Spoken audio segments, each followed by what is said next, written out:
Hello, hello. Happy Wednesday. Thank you for joining me. My name is Alyssa Thomas from Penguin and Fish, where we make lovely and quirky hand embroidery kits. And I am here every weeknight at 8:30 p.m. Central Time. It's a time where we can relax and craft together for about an hour, and I work on projects from beginning to end so you can be part of the whole process with me. Help me make decisions along the way and work on the project with me. So tonight, you guys, we are going to continue free motion quilting. So we're halfway done with this block. So you can kind of see this is what we've quilted on the back. We did like a little snowflake at the bottom, and then did the little string of pearls, a string of bead kind of quilting at the top. Here it is from the front. You can definitely see it a lot better on the back, which is just really fun, I think. So we turned this circle into the snowflake. So tonight we are going to work on the clock and the rest of it. So hopefully we can get this whole thing done. I think we're gonna start with the clock. We'll trace it, and we might add the little mouse in there too. I don't know, we'll see. So that's where I'm gonna start tonight.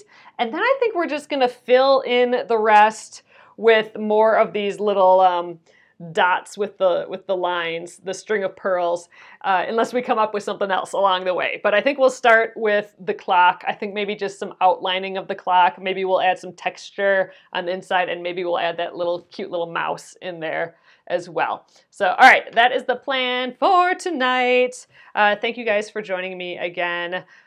We are doing the Quilt As You Go technique. So this is part of this Splendid Sampler 2 quilt along. There's going to be 100 blocks total, and I've been sewing them together in groups of 4 and then quilting them, like with the batting and the backing, everything.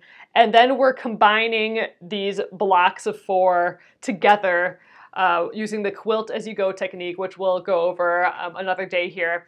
And then we'll have all of the blocks. We'll have the whole quilt basically done by the time we're done making the blocks by doing this Quilt As You Go technique. It's awesome. Like this is a fully quilted front, middle, back quilt at this point. And it's actually a good size for me to practice my free motion quilting on. I mean, like this little block of 4 is so much easier than pushing a giant quilt around. So, all right, let's flip around and get started tonight, see how it goes. All right, so here we are.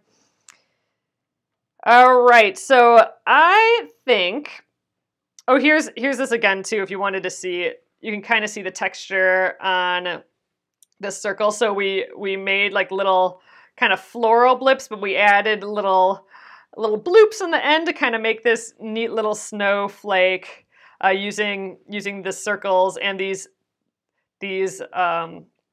orange peel shapes as a guide. So we kind of mimicked those shapes in here. And then just these circles with the lines, the string of pearls. I think that was just super fun. So tonight, let's go with the clock here.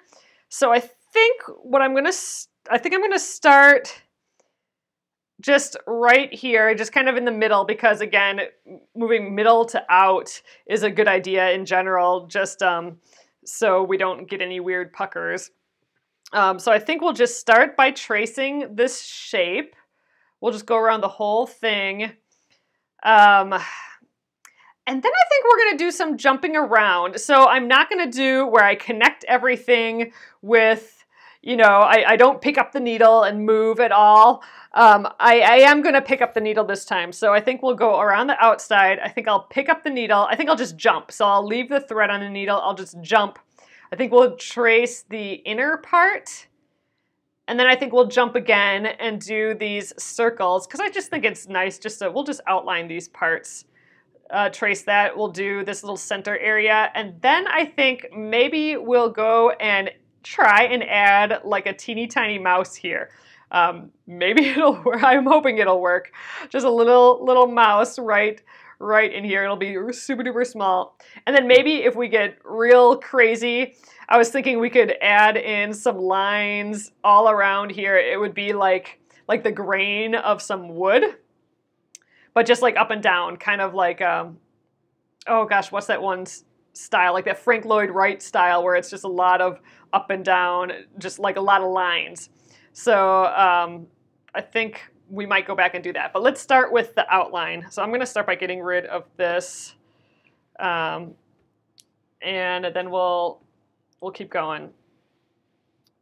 Oh, so the stem stitch is one of the, I know there was some embroidery blocks. I haven't done those yet. Maybe next week we'll work on some more stitches. And you guys, I want to get some stitch videos put together here soon. So hopefully within the next couple months I'll get some good stitch videos, and we'll go through all of those fun stitches. All right, so yeah, I think we'll do the outside first. So I am going to start right in this point. Let's bring that back thread up first. So I'm just going in reverse. And there we go. I'm just pulling the thread up from the bottom. Let's grab my scissors. There, this is just the thread from the bottom. Then it won't turn into a giant nest on the bottom, hopefully, by having both threads on top. Oh, I think I tied it in a little knot. All right, let's give it a go. So putting the foot down, a couple stitches to get it started. And you know what? Maybe we'll get first of all, let's get some gloves on. I think maybe we'll just use grippets tonight again. I'm going to use, I think, this guy for a straight edge again. We got a lot of straight edges here. Well, it'll be good practice.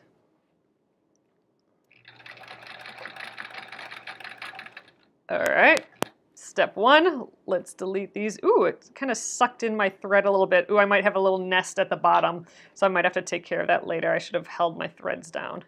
Oh well. All right, now I'm going to go up the side. So again, I'm just keeping, using this ruler as my guide.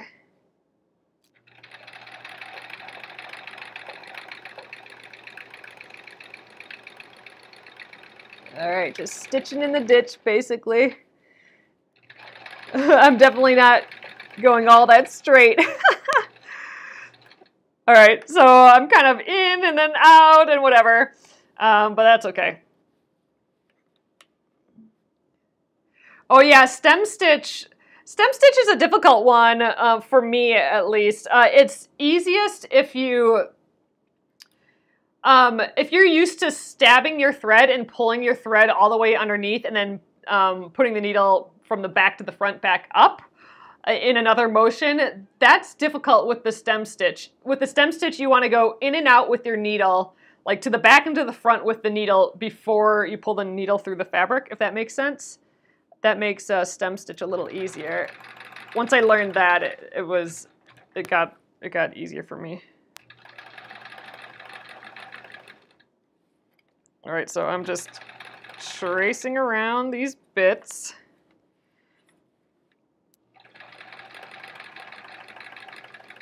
So this next part looks curved, but it's really not. It's our foundation paper piecing, so it's made up of a bunch of straight lines. So let's just keep mimicking that.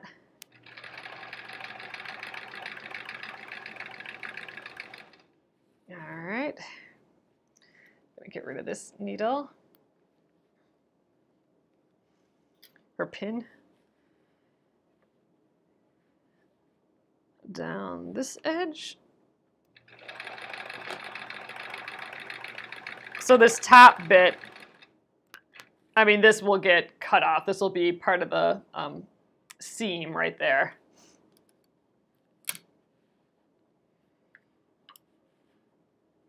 All right, this little tiny bit here. It's kind of nice having this straight edge. I can just keep kind of zooming it around my shape.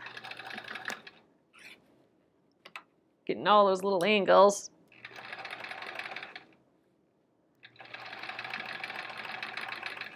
Yeah, definitely. This is a nice little tool, having a straight edge here. All right, let's flatten this out a bit. All right, headed down this ditch again. Ooh, I'm kind of just looping it out.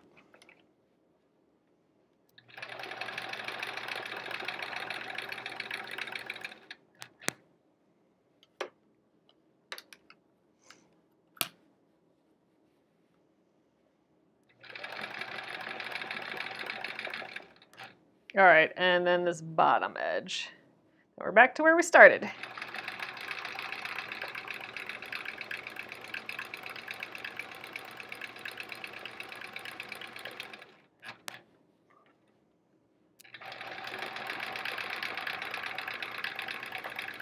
All right, so we're back there.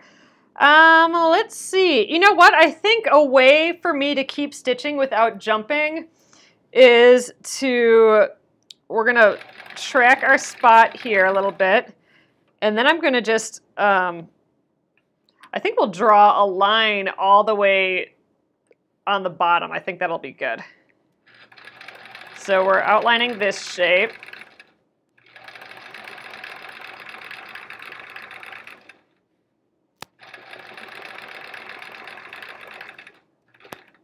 Ooh, let's go all the way to the edge. There we go. And now I'm going to backtrack to that color again. All right, now I'm going to go onto that inside of the shape.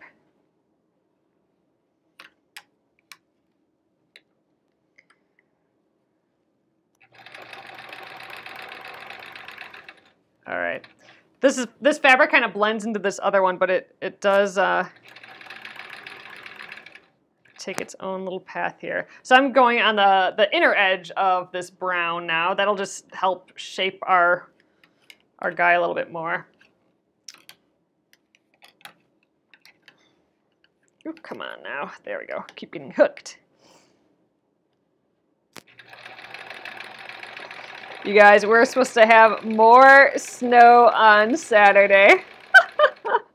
So we can't even get out of our driveway hardly now. It is so narrow because of the snow. So if we get more snow, we are just not going to be able to leave. It's bad.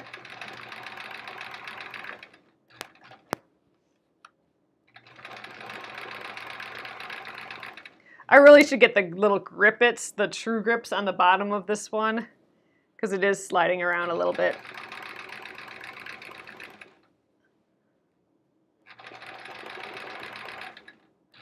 All right, now down this side, and then we're back to the beginning again. Oh, we got a little bump out though.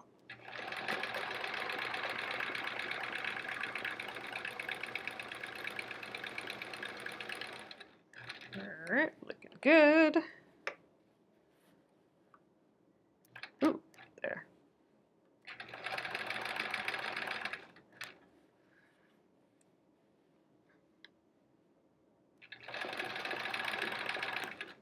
All right, we're back to our beginning again. I think let's go around this center area here. So far we haven't had to pick the needle up yet, so I thought I was gonna jump around more than this, but then we're figuring it out a little bit. I do think I'm gonna have to jump after this guy though. So now I'm just stitching the inside shape. Oop.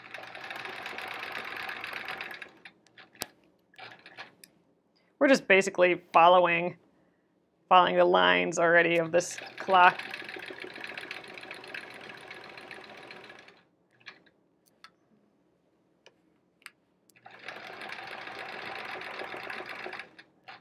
This ruler is pretty helpful.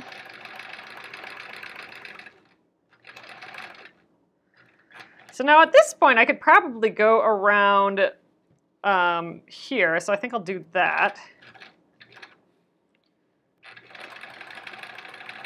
All right, here's a circle. Let's try and go around the circle. I'll get the other grip out here. Oh, it's spring by you, Shauna. Ugh. So it is funny. We do have everyone.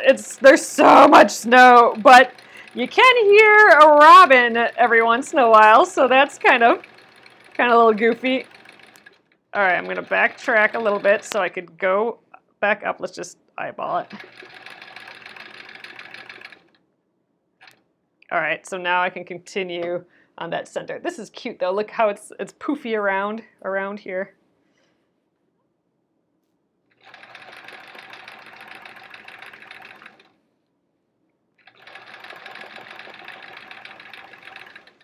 All right, once we get down to the bottom here, I might try that mouse.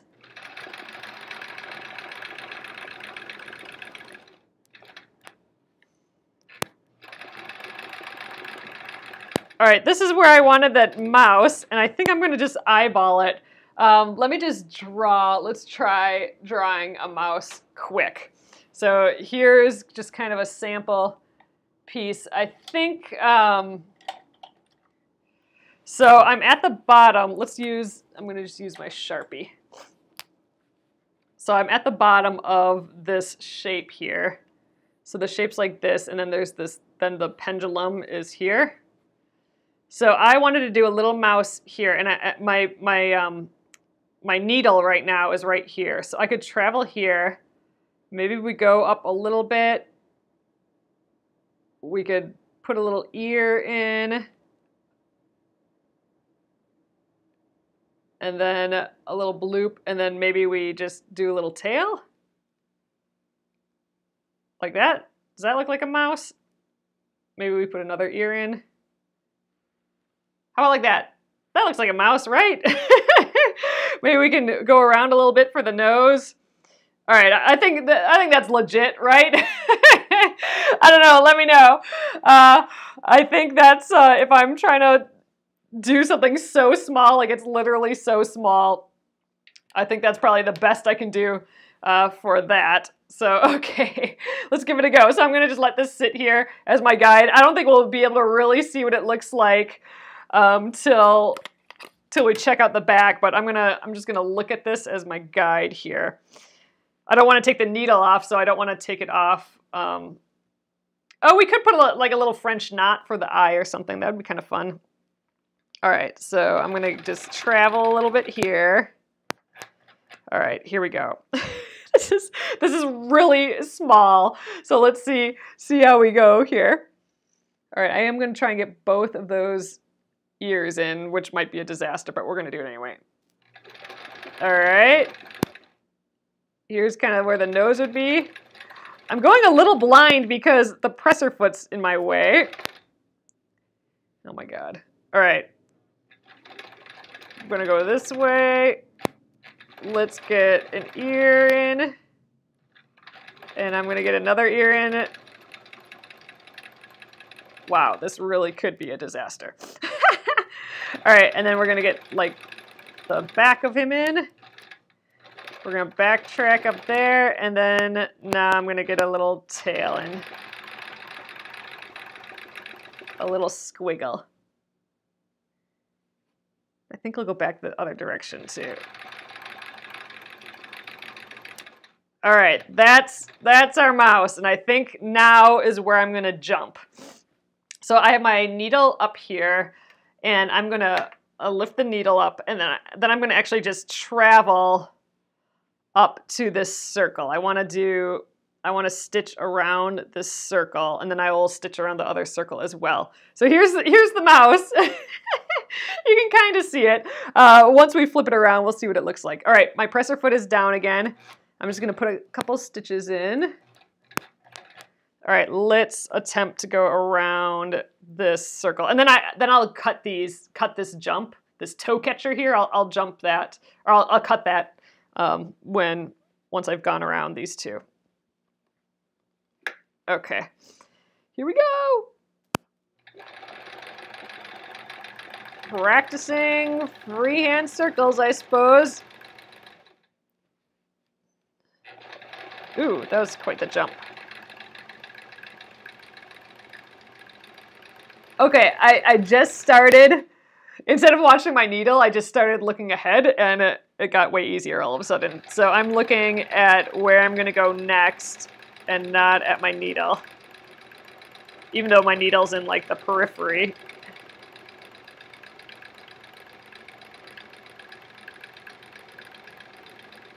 Okay, there, gone around, and now I'm going to jump up to the clock face because I want to do a circle around there again. So again, I will trim these little jumps. So this is just like if you've done embroidery, machine embroidery, like if you have a machine embroidery sewing machine where it does all the embroidery by itself.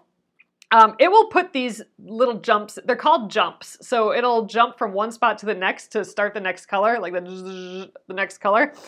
You just snip those when you're done. So we're basically doing the same thing. We're just jumping and, instead of doing all our perfectly connected free motion quilting. And we'll just trim those jumps when we're done here.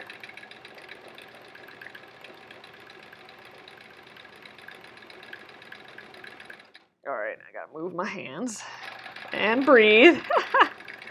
Move my hands and breathe. Two things I forget.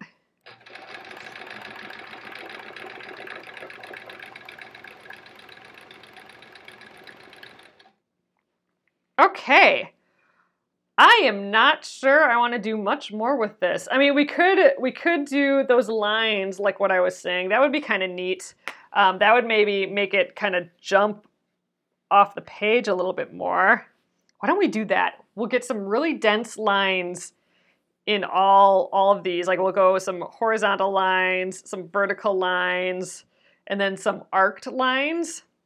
And then back over to this side. I think let's do that. It'll be super dense. It'll be like a really dense outline of this clock. And then we'll have like these airy circles afterwards. So I'm going to do another jump. We're going to just jump, I think, to this piece here, and then we'll go up and down a few times. I am quilting. Oh, actually, you know what? I'm quilting with feed dogs just because I can't get my feed dogs down with my machine. Like it's just like stuck. I can't get my feed dogs down. And I just noticed actually that I didn't even have my stitch. Maybe that's why I'm having a little jerking around problems today. But I didn't even have my stitch length on 0. So I just put my stitch length on 0 now. So now the feed dog should only go up and down. They shouldn't be pulling along. But I've had it pulling along this whole time. So now maybe with them just going up and down, it'll be better. But I've tried covering up the feed dogs before and don't really have a good tool for that right now. And I guess I haven't been seeing so much trouble with the feed dogs up. So I don't know. So I'm leaving them up. That's the state of my state, I guess. All right, so I'm going to just do some eyeball lines. It'll be good practice, and it's okay because it'll look more like wood, I think. So I'm just going to go down, travel a little, go up. We're just going to make some really dense lines in here. Like free form lines. All right, going up this whole edge now.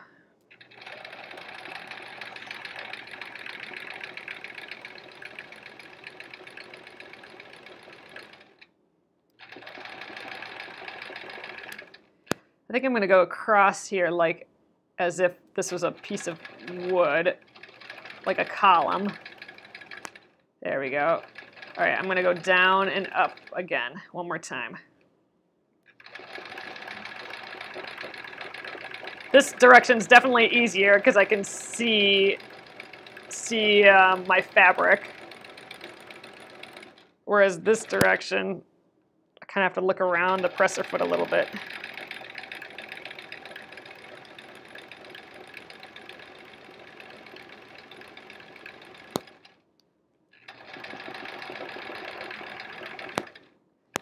All right, so I kind of just did some up and down movements. I think it'll look cool on the back, so we'll see. Now I kind of want to arch back and forth. Let's see how that goes. I think we'll start on the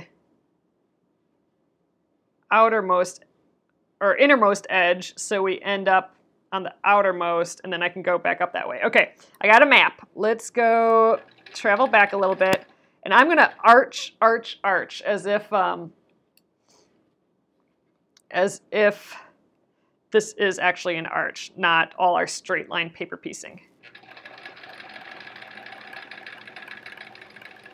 Actually, you know what would be really good to use now would be the arched template. So let's get that out.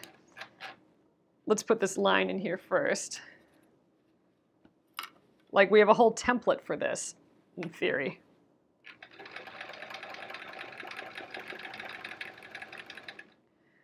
All right.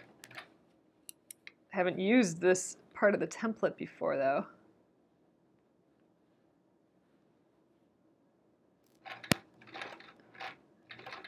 All right, we'll start right here.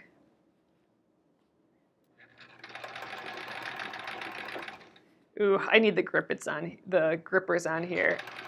There we go, now I'm really holding it down. Oop, let's go a little bit further over. Yeah, I don't know.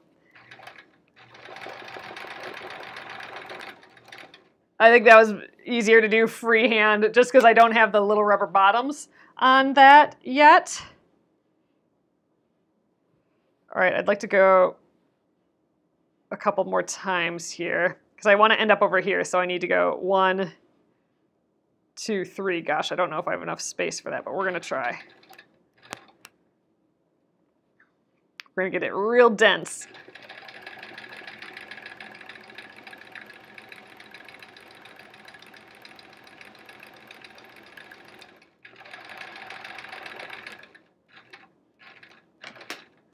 All right. This is our last time in this direction.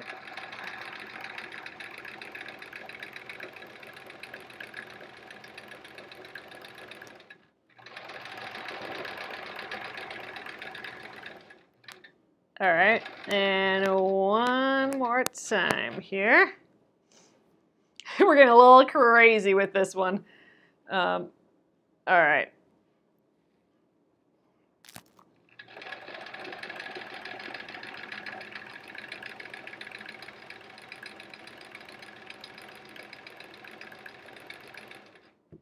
Move over. All right, and now I think we'll go up and down here a few times, and ooh, we should catch this bottom too and go back and forth.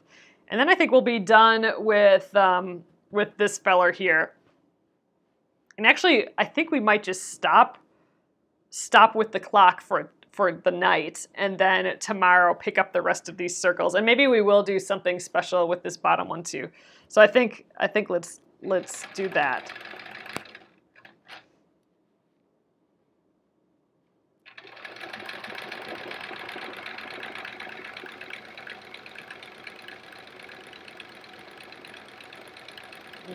Okay. 1, 2, 3. All right, yeah.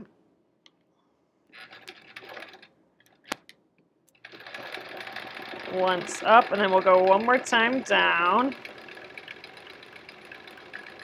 Whoop, that one's wavy. It's because I didn't move my hands. All right, and then down, and then we got this little nubbin down here.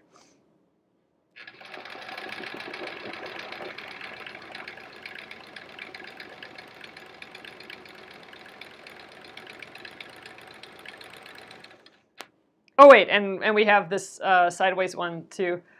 Do I prefer the thicker batting? Man, Leslie, so far, I really kind of like the thicker batting. So here's we've only done the thicker batting once so far. And here's it here, but like, look how you can immediately see the quilting. And once we wash this, it will poof out even more. So I don't know, there's something special about having some super fat batting in this, I think. But that warm and natural, so I'm on just the one layer of that polyester stuff, but that warm and natural, that cotton batting we've been using, It's so flowy and nice, and I like the idea that it's cotton and not this, you know, synthetic thing.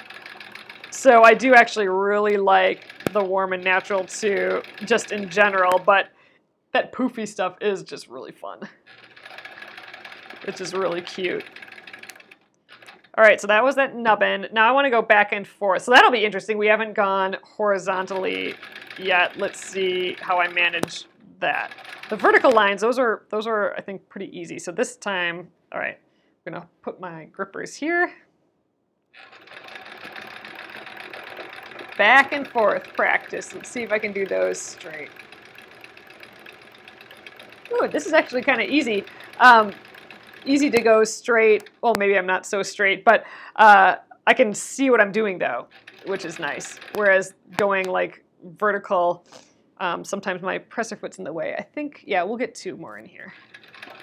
We'll go this way once.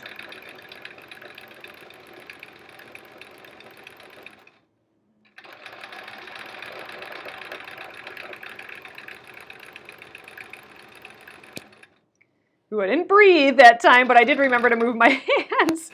So one thing at a time. Yeah, a couple layers of the cotton. I think you'd get some poofiness, but I mean that's why this polyester stuff is special, is because it can get the high loft, which is the poofiness. It can get that high loft way easier than a natural fiber. So, I mean, you know, that super high loft, that's what you're going to get with the synthetic fibers, I'm thinking. All right, I think that's it for the clock, and we stopped about where we started, so that's kind of fancy. All right, I think I'm going to take this off of the machine and we'll trim it, and I think we might just call it an early night here. And we'll check this out, and then tomorrow we'll do something fancy, do something special with this bottom one, and then, you know, fill it in with more of these circle string of pearls, I think. So let's lift this up. So we have to think about something, maybe it can be something simple for this bottom one, like not as fancy as our snowflake from yesterday or this clock, but, you know, something. Let's do something. All right, look at the definition, though. Even from the front, I can see how dense this is compared to the poofiness of the rest. All right, I'm going to just trim my threads. I'm going to trim those jumps. Remember, we jumped from one place to another. Trim those. I'll have to trim those from the back as well. One little jump here. So again, you would have to do this if you were if you were using an embroidery machine. All right, let's look at the back. The back is what always looks so cool, and then we have that little mouse there. Oh, it's cute. You know what? We should have put in, oh my God, my circles are crazy. I do need practice on some freehand circles. Maybe we should do some sort of freehand circle practice on this bottom one. What if we did a circle? What if we attempted to do a circle in like every one of these, or like here's an idea. We could do a circle and then, I don't know, just keep doing circles outward and outward or something. That could be something. But yeah, I need some circle practice. Let's trim these. Trim the little jumps.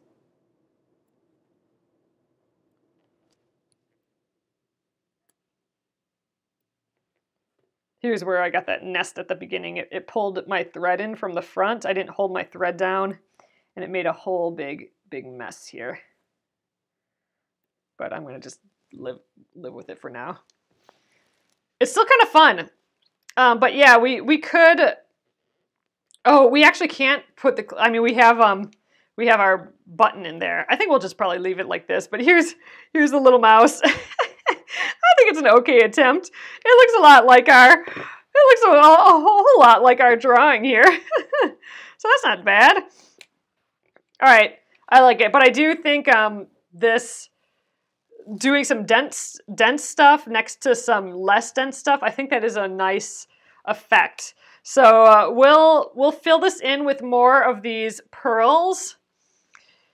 I know I could have used the Westerly circle, Catherine, but I thought, I think that circle's a lot smaller than this, so that's why I didn't want to use that. And, you know, I have all different sizes circles. I thought about breaking it out for this, but I thought I'd give it by hand a try again. But yeah, I need some help with that. So this whole back is kind of all about the circles because we have all of these circles too. So if we do some sort of circle practice here, that might be good. Or yeah, like a spiral. Someone mentioned a spiral. I like that idea. We could just practice a spiral.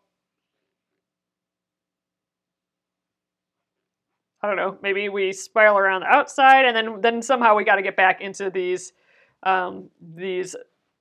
string of pearls, I think, to fill in the rest of the background. But yeah, I think a spiral is not a bad idea. That'll be kind of just practice on going around in circles. I like it. All right, that's a good plan for tomorrow. So that's what we'll do. I do really like how this turned out on the front, though. I think this does look almost like a wood texture or like a decorative, like a bunch of like pillar beam things. All right, cool, you guys. I think we'll stop it there for the night. I'm gonna flip you around. Oh, Barbara, you're so sweet. Yes, this is such a great group of people here for sure. I definitely like hanging out with all of you guys every night. It is just so nice. Best part of the day. All right, so here's the clock. Here, you can't really tell here, but let's check out the back again. Oh yeah, man, that dents. This would have been cool on the poofy batting for sure. The double layer of batting, because this would have really popped. Maybe I need to get really good at circles before I do that. But how dense this is next to how airy this is, that would have really, really popped. But it still does. I like it. Snowflake, and our funny clock guy there. Awesome, you guys. So thanks again for joining me. I will get this up on YouTube at Penguin and Fish Movies here right now, and I will see you guys tomorrow. Oh, and just one last reminder, the mass drop sale for my embroidery kits is still going on. I think it has one more day, so just click that link in this post if you want some of my embroidery kits for cheap, including I got that guy back there as a little wall art kit. So thanks again, and I'll see you guys tomorrow. Good night.